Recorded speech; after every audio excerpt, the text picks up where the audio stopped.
Hello, welcome to season 4, episode 9 of hashtag Psychotherapy Unfogged. As you know, I'm Mark Fielding, psychotherapist and relationship counsellor, and your host. Today, we have the absolute pleasure to interview return guest Ali Foster from Hawk Heath.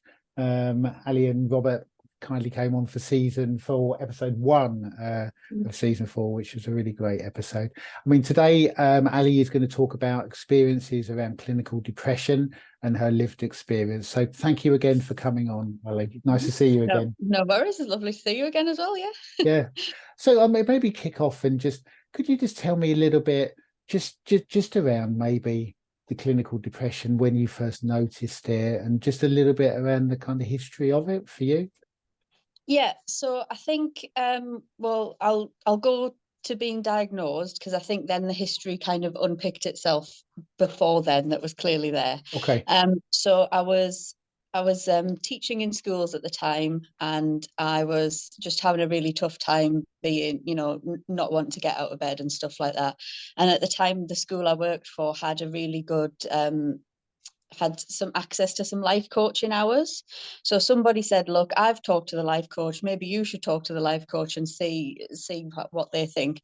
And I think at first, because it was during lockdown, I think at first she kind of had in her head that I was going to talk about anxiety, but very, very quickly she went, no, I think you've got clinical depression. And when I kind of said to, about having the lack of energy, the just wanting to sleep all the time, the wanting the world to stop, there's a good, I can't remember who sings it, but the song like Stop the World, I Want to Get Off, like that one was just kind of like played itself over and over in my head. And I was getting out of bed and going to work, but that was kind of like the only thing that could get me out of bed. And I think it was because I was working with children, and that's it, you do it for them, really. So she told me to contact the GP, and the GP, again, it was all over phone because it was during lockdown. Prescribed me sertraline, 50 milligrams at first, that went up to 100. And that kind of worked in terms of, it leveled me out. It made me a bit numb. Which I think a lot of people have said with sertraline, it just numbed everything. So again, it feels like you're treating the symptoms, but not really the cause of what it is. And then it got to the point where, even though I was on that and I was really, really numb, I knew that I had to make a change, and I handed in my notice.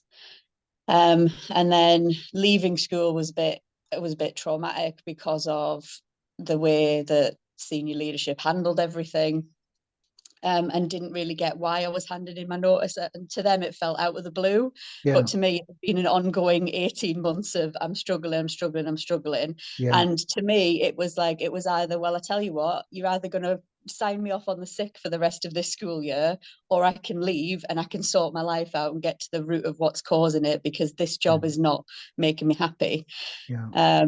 And so that's when it kickstarted the Hawk Heath and the nature therapy kind of thing for us, which again has been a slow burn because I had to do some other things financially to keep afloat and stuff like that after leaving my job.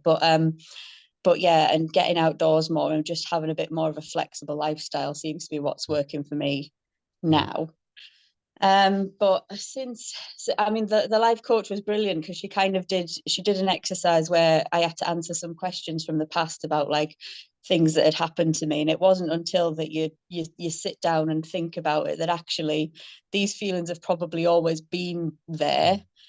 But the quite high pressure job situation probably just pushed me over the edge in terms of symptoms, and not being able to pull myself out of it. So I've had I was like bullied in primary school, so that was a big one. And then my mum nearly died while I was still in primary school again, and had a really bad ME kind of virus that attacked her heart. Oh, So wow. it was and I was 8 and my sister was 4. So that kind of and again, at the time, I suppose you just get on with it, don't you? But I think looking back and now knowing what I know about working with children, I'd think, bloody hell. It's like, that's a big, massive thing that actually, I don't know if my teachers were aware of it. I don't know. I don't think I recall, because at the time it was like when the bullying was happening. So did I have any friends at that time who I told about stuff going on? I probably didn't. And then, so I think they're the two fundamental things that I've struggled with, and then kind of picking the wrong friends. I think through my formative years, picking the wrong friends who've just gone wrong, and hurt me in ways that, you know.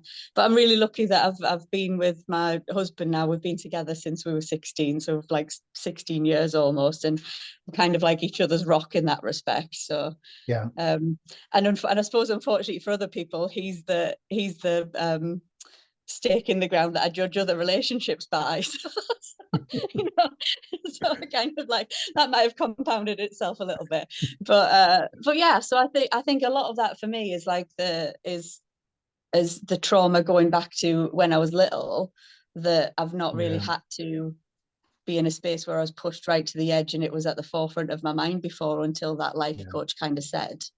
So for me, I think that's it.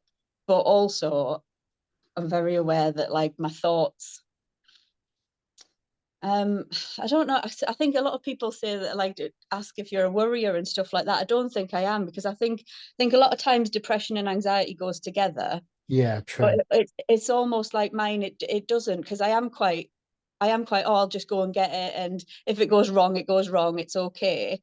But then it's like picking up the pieces, and like when something does go wrong, like beating myself up about it too much, like it's always my fault. So before something happens, I'm very sort of, it'll be okay. And then after, I'm like, oh, why did you do it like that? It was your fault. What did you do that for? You should have done this, you should have done that. So but it's interesting. So I guess there's not really, I mean, as you'd expect with kind of, people that suffer a lot of anxiety, there's not really preparatory anxiety around doing something. You'll just do stuff, but then afterwards, if it goes wrong, I guess that part of your mind that is maybe quite negative around self will come in and tell you you've done something wrong, it's your fault, that kind of messaging. Yeah, exactly. And that's kind of the theme that's come out with like friendships and bullying and stuff like that as well, that it's like I have to, even now as an adult, I have to explain the situation to somebody else and say, have I done something wrong? Because in my head, I think I did everything by the book. And it's this, and it's stuff like that. So only now am I just accepting the fact that I can't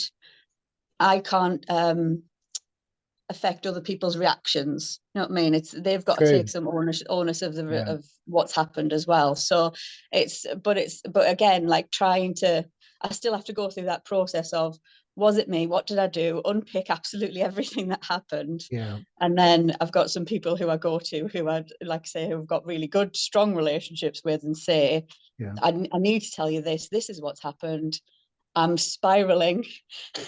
I'm spiraling about it, and I need your input, kind of thing. So, but so to me, I think it's my depression's around people and relationships and insecurities and stuff like that there, I think.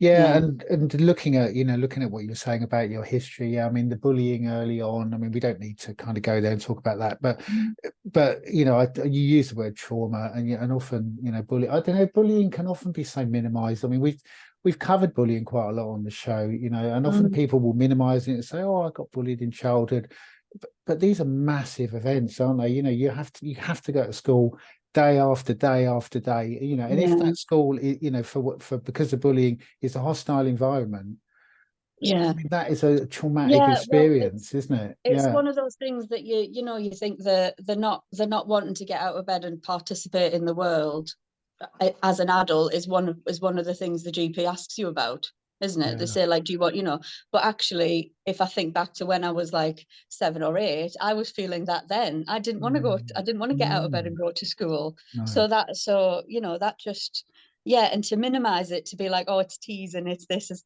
that, it's not true. Which I suppose is one thing I took into working with children, is it was one of the things I had no tolerance, of, kind of thing. And I used to work with children with special needs, and if people children in SEN can get that, no, you're doing, this is wrong, and you are bullying this other person now, and I'm not having it, then mainstream students certainly can. Yeah. And teachers as well, you know. And I think it's very difficult. When I was doing my teacher training, I think things were, you get a little bit of training on how to deal with bullying and stuff like that. But I think what was on my training course, it was very apparent those in the room who hadn't been bullied and those in the room who had, because it's such a visceral reaction you have to it happening to somebody else. And I think that's another thing I do, try and take on a lot of responsibility for protecting other people when I know something's gone wrong. So and I guess that in some sense, you know, this would sound like a grand statement, but it's kind of transmuting your own suffering into helping others, which I always think is a beautiful thing, really. I mean, for people that, you know, that have not been depressed, for listeners, could you kind of explain what it's like? You know, you wake up one morning, you're feeling very depressed. Well, what does that look like for you? So for me, the kind of the code word that I use with close friends and family now is that I'm having a slug day. And that means that I wake up in the morning, and for whatever reason my brain's not in its happy place. It's in I can kind of feel the slug days creeping up. But in the beginning I couldn't. So it starts with the intrusive negative thoughts, and then they get to such a point where they're so loud that I can't think about or do anything else. And it gets to a point where it's illogical. Like, for example, I can't bring myself to get up and clean the house, but it's the house not being clean is contributing to the negative thoughts and the negative self-worth. So at the point where for me it becomes illogical, that's when I know that I'm in proper slug mode, and the depression is taking over more of my life than it needs to want to do. Because the little thoughts you can deal with, and I have a good run of even months or 6-7 weeks where I don't have, or I have ones that are so quiet that I can just go, oh shush, and just go away, and that's it, you know, blah, blah, blah.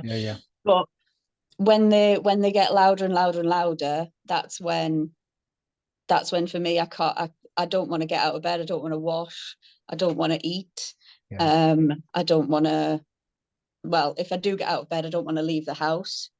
I end up not interacting with people, not replying to messages, things like that, just wanting to be completely in my little cocoon. Maybe a cocoon day is better, but like a cocoon of, you know, just being. And you end up feeling that those negative thoughts are your cocoon, and that nobody else will understand, because you are also aware that it's illogical. So you've got a level of thinking on one level, but then you're meta thinking about your own thoughts on another level, and then beating yourself up for even thinking about those first thoughts. You know, and it just becomes a really difficult spiral to get out of. And I would describe it as a spiral going down and down and down. And I guess the layering, I mean, it's so interesting, the layering. So there's a meta part of your mind, which probably on days where these internal messages are maybe less strong, you can dismiss. I guess that's the part of your mind you dismiss them with. But on certain days, these negative thoughts, you know, around self and about are so strong that even when you're sitting in a meta position, there's nothing you can do about it. You're just completely overwhelmed by it. I suppose it's like the old adage of a devil and an angel on your shoulder, but I've probably got a slug and a functioning person on the other, you know, not that I think slugs are particularly depressed, but to me that just the image of them kind of encompasses how I feel. And then the wanting to withdraw that you talk about, you know, I mean, anyone that has suffered depression, and depression is so common in society, anyone that suffered depression is going to understand that. I mean, I guess the depression says, you know, don't see anyone, stay in bed, stay at home, don't go out, don't go to work, you know, and it's difficult to push through, you know, because obviously the pushing through that and doing all the things that the depression is telling you not to do is the way to get out of it. But of course, it's so difficult to do that, to Yeah, find the motivation to go out when everything in your being is saying stay at yeah, home. It's it very, is. very hard, isn't it? I think. It's Yeah. I always think about people who must be depressed and unemployed, because the being, Yeah. because that's the first thing the doctor said to me, actually, is he said, is, would it help if I gave you a sick note? And I said, absolutely not, because that is the only thing that Yeah. is getting me out of bed. Yeah. So like, so for me, what's really helped is is finding a job where, and I know it's easy to talk about because my husband's luckily in a full-time employed position where we can still afford, um, for me to have more of a part-time flexible working Yeah. routine, so that I can shift things around if the thoughts are getting too much and stuff like that. And I suppose Yeah. and I understand that I'm in a privileged position to have that. But the thing I would say to people is to try and find something that you do have to get out of bed for, you Yeah. know, because I mean, feeding the dogs. That's one that Yeah. gets me out of bed as well. Yeah. Yeah. So But yeah, on the really, totally. really bad Yeah. days, the thoughts that win are, well, it doesn't matter because the dogs need feeding and the dogs need letting out in the garden at Yeah. least, and stuff like that. So we've Yeah. got, Definitely. so that's the thing. But yeah. Yeah, and yeah, and I guess yeah, having I guess I'm kind of translating that a little bit into having meaning. I mean, Mm, your teaching really has, I don't know, been a safe space. I mean, yeah. it's been a place that you can go. It's given you meaning. It's been really sustaining for you, hasn't it, through difficult Yeah. times? I mean, that's what I Yeah, get from that's what it. you say. Yeah, Yeah, absolutely. And I've still, even now it's kind of different teaching because we're teaching adults about forest bathing. yeah, I do some direct payment hours with a child with autism, so I take him out for a bit of family yeah, respite and stuff as well, which is really nice because I get to have like a little bit of fun with him. But again, it's a yeah, thing of, no, it happens on this day and it happens on this day, yeah. and we are going to that thing, so and yeah, I think, yeah, having some meaning is definitely something that pulls you through it. And Absolutely. and the focus on others, I guess when you're doing, when you were teaching Yeah. kind of in your class, I guess when you're teaching now through the forest bathing, and also when you're kind of when you're taking out, yeah, the autistic adult you were talking about, Yeah. I guess your focus has to be external, doesn't it? Which probably shuts a Yeah. little bit of the negatives. It probably doesn't shut it off completely, but it probably calms it down a bit. Yeah, it does, because I think I probably derive a lot of my self-worth from doing stuff for others Yeah, rather than it being um intrinsic, I suppose. But yeah, so that's and I think once you I think what you need to do on the good days is try and get your meta thought head on, and yeah, try and unpick as much as you can while you're in that state to do so, yeah, because then you'll well, not suddenly, you do gradually start to recognize which thoughts are the ones that are like, oh, they're creeping in, yeah, and which situations you're going to find real trouble with and stuff like that, yeah, because of it's it's a way that you can spot it coming. And I think as well, what's nice is that because I do have a code word with my family and friends of having a slug day, yeah, they understand what that means, and they know that I'm going to need a little bit of extra time or a little bit of extra care yeah, during that period of time as well. So yeah, I also would suggest to people don't hide away from it, because the when you tell people, there's either a reaction of, oh yeah, I know what you're talking about because I know somebody who is going through it as well, or yeah, I've been through it myself, or something like that, yeah, or they're just completely silent and they don't know what to say to you. yeah, But then you're teaching them how to respond, because yeah, and all you need to say to them is, I don't need you to say anything, I don't need you to be sympathetic, I'm just telling you I'm having a bad day, so I might react in certain ways that don't seem logical to you. yeah, That's because I'm not being logical right now, yeah, yeah, kind of great. thing. And that's Yeah, all they need to understand. yeah, And this, yeah. But for me, it kind of comes. It's very self. Everything's focused on myself and myself not being good enough, which yeah. is, yeah. And like you say, the communication of it to, I mean, to people that care, and the externalizing of it is such a good coping strategy. People understand, but then people can lean in or lean out or just meet your needs, whatever they are in the moment. But I guess, the stigma around mental health, I mean, it's better, but I have to say it's still there. Stigma around being depressed. I mean, that I think stops a lot of people from doing that because they feel shame, even though depression is so common. People feel shame, don't they? And they just don't ask for help. Yeah. Or you get the other one where you don't look depressed. Oh, that's a classic one. Oh, you don't seem it. Yeah, because it's still quite high functioning, but that's what it's almost like I like to call it high functioning depression, because it's always there. It's always there. It just flares up and doesn't flare up. It's more like IBS really than anything else. Where you've got flare-ups. Yeah, another very misunderstood condition, but exactly. Yeah. No, I didn't know about that because my husband's got that one, but so we both have flare-ups, just of different kinds. Yeah. I mean, could I just ask? I mean, only as much as you're happy to say. Before you met this coach, and and you kind of realised what was going on when you were much younger, and you had a slug day. Of course, you weren't calling it a slug day then. How did you make sense of it? I think. I think I learned quite quickly that one of the classic things, say, with bullying was that you don't want to tell anybody, because what are they going to do next? What are they going to it's going to get worse. So what broke me out of that for me was one day my mum dropped me off at school, and she just waited by the school gate, because I think she must have known something was off. She waited by the school gate, and she actually saw it happening.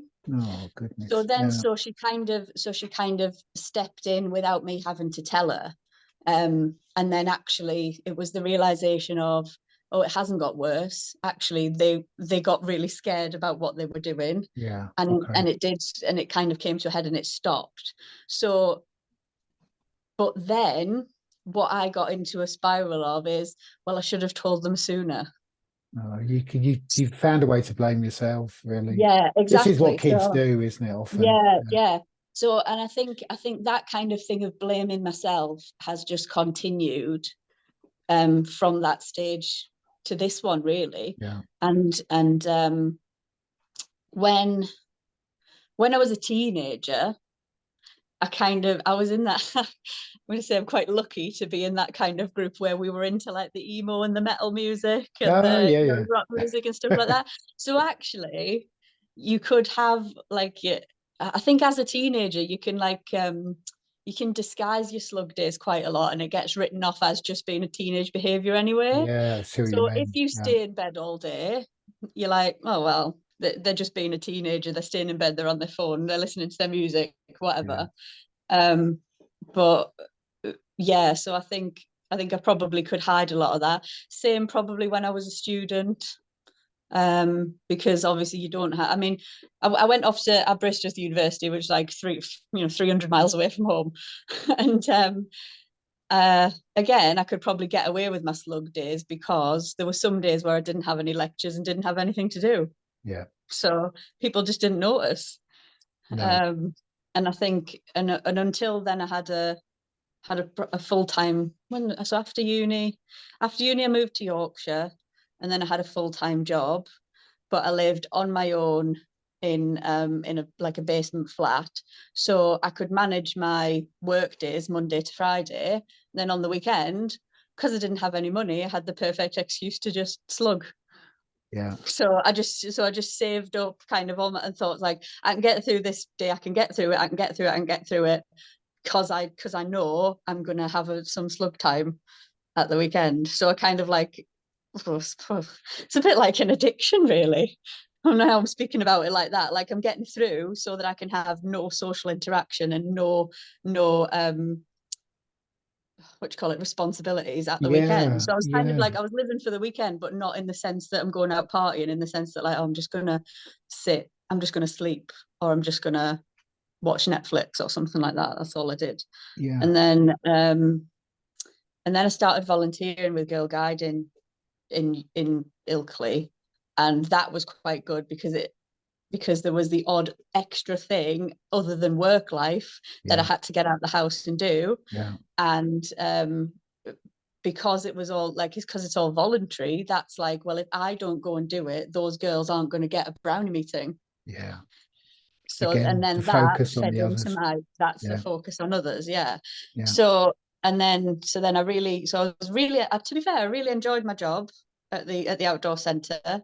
And then to the point, well, then I just got bored, and that's when I went off to do my teacher training. So it was just because I'd done the same thing too many times. Really, it was like 5 years, I think. So then I went to do my teacher training, and I did love being a teacher for the first 2 years.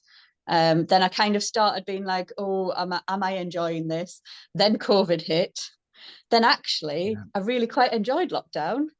Because in terms of a depressed person, it's flexible, got an excuse not to see people, I can have a slug day when I need to. It was like, so again, it's like that, being in that addict mode of like, well, I can have my slug days, nobody even knows.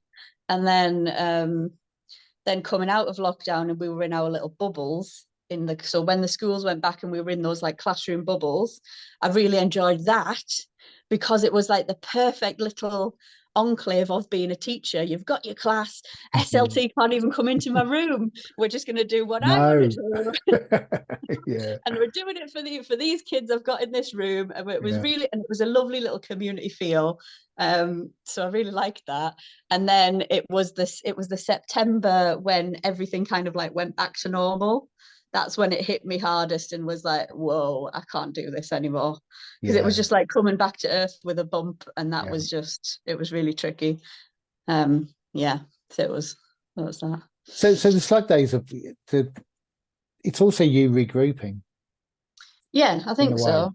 Yeah. I think I do need the odd slug day.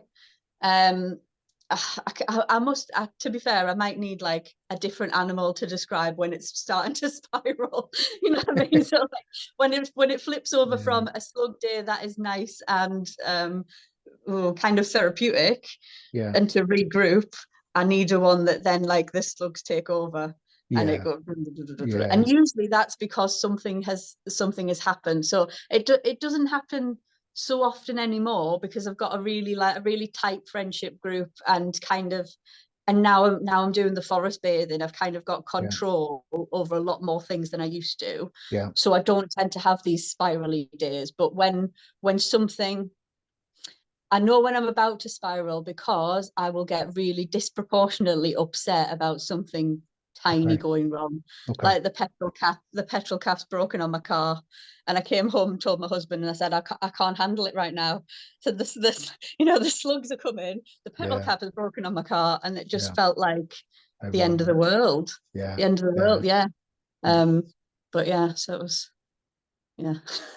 So I'm probably in a sluggy period right now, actually. At the moment I am, but but this got me out of bed this morning. I mean, this seems to be because I was going to ask you for, I mean, everyone has their own experience with mental health, but I was going to ask you really about kind of advice for other people that may be listening to this and maybe thinking, oh, maybe I am depressed. I'm really, recognizing what Ali's saying. I mean, what advice would you give someone? I think the first step is talking to somebody. I mean, like for me, it felt easier going to the life coach rather than the GP. I think at the time I was a bit like, oh, there's probably people with worse problems than me going to the GP. But actually, once I did, they were very quick on understanding and trying to get me sorted. In terms of the antidepressants, it kind of pulled me out of the darkness, I've got to say, and did, like I said, numb things and level me out for a bit. But then I didn't enjoy being on them anymore, because you don't get the highs either. So you don't get the lows, but you don't get the highs. So you feel like you're not enjoying anything. So for me, the way I've got out of it is to do the forest bathing, which is basically mindfulness in nature. And the other things I do, like volunteering and stuff like that. So I would say try and tell somebody, because for you some milligrams of antidepressants might work, and it might be enough to pull you out of it. And then once you've pulled out of it, you can start thinking logically about your thoughts and your feelings and how it's making you feel, and start to notice what's going to trigger you and what's not. I'd say try to be as open as you can with the people around you so that they know, because a lot of the time they don't even have to do anything. No, it's just you know, and you don't want them to do anything. You just need to say, I'm having a bad day, and then they can just be a bit more gentle with you, and that's all it takes. And then I don't know, the life coach was good for then doing a bit of talking therapy, but then she left, so I couldn't talk to her anymore. And then I didn't like the one who took over her job. But important, you find the right person. And find a good person to talk to. Find a good person to talk to who can help you through it. And then actually you'll find that, I mean, it's one of the things we talk about in our forest bathing, is that we want to train people to do it themselves. And what's quite nice about finding a therapist is, I think after a while you get the tools, don't you? Absolutely. You get the tools to then carry it on. And then I suppose it's just a case of, you might need a tune up here and there, but like the tools that take you through it. And don't be scared to ask for that help, because you know, you're not the only one. And I think there's a lot more people dealing with these situations than you think. True. And there's a lot of weirdness and stuff going on in the world in general that you don't think is affecting you on a daily basis, but you turn on the news and it's just, this is horrific. You know? So it's totally, you know, agree. And then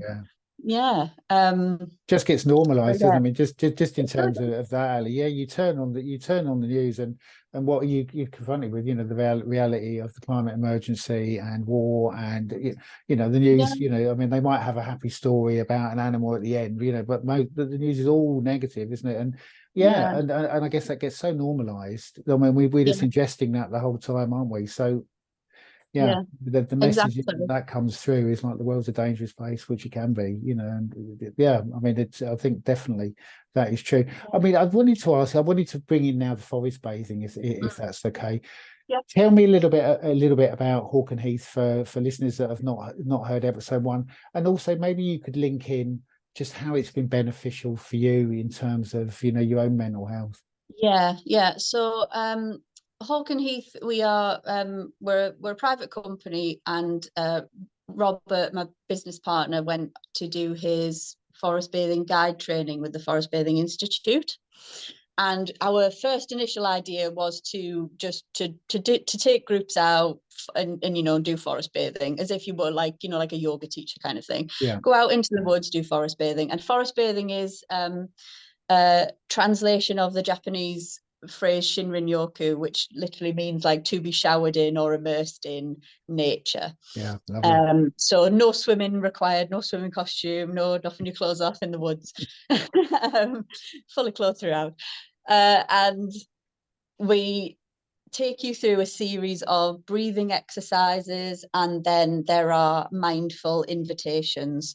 And it's about noticing the small beautiful things or the interesting things that are happening in the world around you, and realizing how connected everything is, and trying to foster that connection with nature that we have in our DNA back into our everyday lives. So, you know, and a lot of the things will be things that you wouldn't notice if you were just going for a walk. So there's advantages to going for a walk in nature, there's advantages for taking the dog out for a walk, but forest bathing is not going for a walk or taking the dog for a walk. You've got to have that slow, still, gentle, mindful moment to get the real like stress relieving and depression relieving benefits. And then if you can spend 2 hours a week in a woodland environment, or anywhere with trees, really. Trees are the key. Trees that are more than 10 years old give off a chemical called phytoncides, which interacts with your immune system, and that, coupled with the breathing techniques, means you are more relaxed and more centered and more grounded.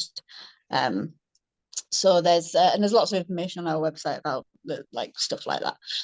And our social media, we're always putting out little bits of information on there as well. Well, I follow you both. So, There's some great information you both put out. Yeah. So for me, after we did a few groups, what we wanted to do was teach people that they could do it for themselves, because actually you can do forest bathing without forest bathing guide. Once you've got the concept and you can run with it. So we've had people who've come to us for one session and gone, yeah, I know what you're about now. I understand the theories and the science behind it, and I can go and do it. I know what it feels like, so now I can go and do it. And we thought, well, we want to broaden that so that everybody can do it. So me coming from a place of like a depression and kind of like knowing how big of a step it is sometimes to make an appointment or book an activity. Definitely. We both said, well, how about we do some videos that will teach people the techniques that we're talking about. So we've on our website at the moment, we've got loads of video. I can't remember how many, loads of videos of Robert being a forest bathing guide. They're only short ones, so you can watch it, you get the activity, and then you can go out and do it yourself. And quite excitingly, we've got an app in development as well, so that'll be an even better user experience on the app to do it there. So, and hopefully that's like in a matter of months that'll be on the market. So what I do, so Robert does the forest bathing guide kind of experience, and I'm behind the scenes doing the filming and the editing and stuff like that.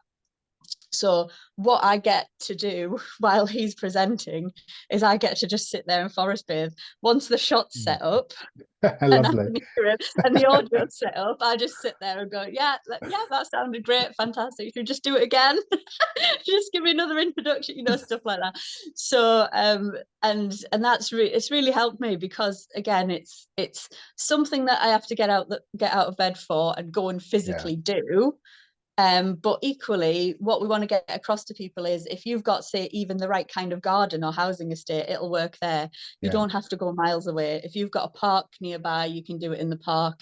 And what we've just started doing is putting on there some extra things that'll mean you don't have to explain to anybody what you're doing, just sitting, because if you take a notebook with you, you can do some little drawings. So people will just assume that you're drawing, and you can sit there for 2 hours and do what you want, take a flask and a little picnic. Then what you're doing is having a picnic outside. People won't wander up and go, what are you doing? Stroking a tree. They won't be bothered because it's about sitting there and calming down and it can be quite tricky and quite emotional, because you do get because you're focusing on small things, you will have those thoughts creeping in, and we have had times where people have been quite emotional on our sessions. But again, that's a good thing. It's like you get a release from it as well. And then what's really nice is if you book a group session, there's a chance of like sharing your feelings and stuff like that as well, or sharing what you've noticed is kind of what we start with.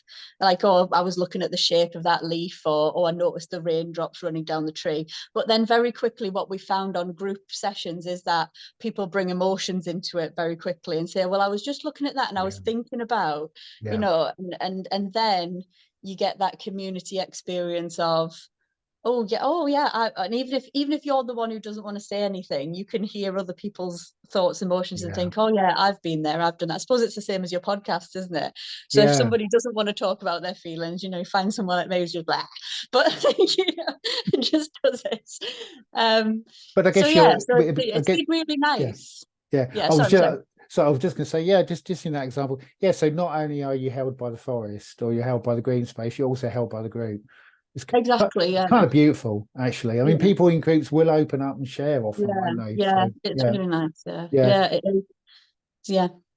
I mean, it's gone really quickly, but I just wanted to say, is there anything that you wanted to say that I haven't given you the opportunity to say as we kind of come to a close? Oh, I don't think so. I just feel like I haven't answered any questions, or you're. Well, I think we've flowed. Any more thoughts? Well, I think we've pretty much flowed throughout, really. I mean, what I would ask you maybe as the last question, and I kind of answered this last time, but just what strategies in nature help you? I mean, just that's maybe right. Oh yeah. So one of the things well, yeah, that's what I was going to say actually, because with the filming and things like that, and the running the social media accounts and things, I also have to be quite on it with taking pictures while I'm outside. So a lot of the pure forest bathing guide experiences will say switch technology off and stuff like that. But actually, for me, I think if you take your technology out there with you, yeah, even just for personal reasons, you can take a photograph of the thing that's made you feel that little ping or that little spark of joy, or yeah, that wow, that's amazing, or I've never noticed that before. yeah, And then you can look back on that. So one of the things I really like doing when I'm editing the videos is looking back on the things that we've, like, oh, yeah, what, even just like what a great shot that was, or yeah, look at this, look at the sunlight coming through the trees actually that I yeah, didn't notice on the day, yeah, and things like that. And so for me, it would be bringing that little spark of what makes you happy to try to get it into those slug days where you don't want to leave the house, and force yeah, yourself to go through some pictures when you're having a bad day and yeah, just see how it feels. There's also some really good research about like smells. So if you've got certain smells that make you feel happy or remind you of something, try that as well. So we're doing some work with an aromatherapist to try and make like a woodland kind of oh, forest bathing oil, yeah, yeah, that you wonderful, can put yeah, like in a diffuser, or like like a roll on. yeah, So because there's a lot of research about smells and memory, isn't there? I think you remember things more clearly with a smell, don't you? A yeah, scent. yeah, yeah. I'm not Yeah. massively knowledgeable about that, but yeah, Yeah. So so I would say, yeah, so looking back on pictures of things that made you feel happy, for me it's like nature, or being out with friends and stuff like that. Or yeah, a smell that kind of takes you back there. So they would be my yeah. tips. Yeah, Yeah. and with the photographs, and I said this in episode one. I mean, I do the same thing, and some of these things are so awe-inspiring. You can wake up in bed and you're feeling a bit one morning, and you can look at like a beautiful sunrise or something, and it just Yeah, lifts your exactly. spirits, doesn't it? Yeah. So I Yeah. think it's a strategy that I really resonate with. But Yeah. we'll finish there. But I just wanted to say Yeah. thank you so much, Ali, No, for thank coming you. on again. It's been nice to see you again, You're and. welcome. Could you just tell? We'll put all of your links on our social media, but could you just tell our listeners what's the website address? The website is www.hawkandheath.co.uk. Okay, fantastic. Yeah, And I would encourage our listeners to check it out. There is so much content, and I that's love the mission statement. And that's the you logo for the YouTube. okay? You have merchandising as well. It's really Yeah, growing, isn't it? The whole yeah. forest bathing kind of industry Yes, is yeah, really yeah. growing. That's really, really good news. Yeah, Okay, yeah. so thank you again, Ali. Thank you. Thank you.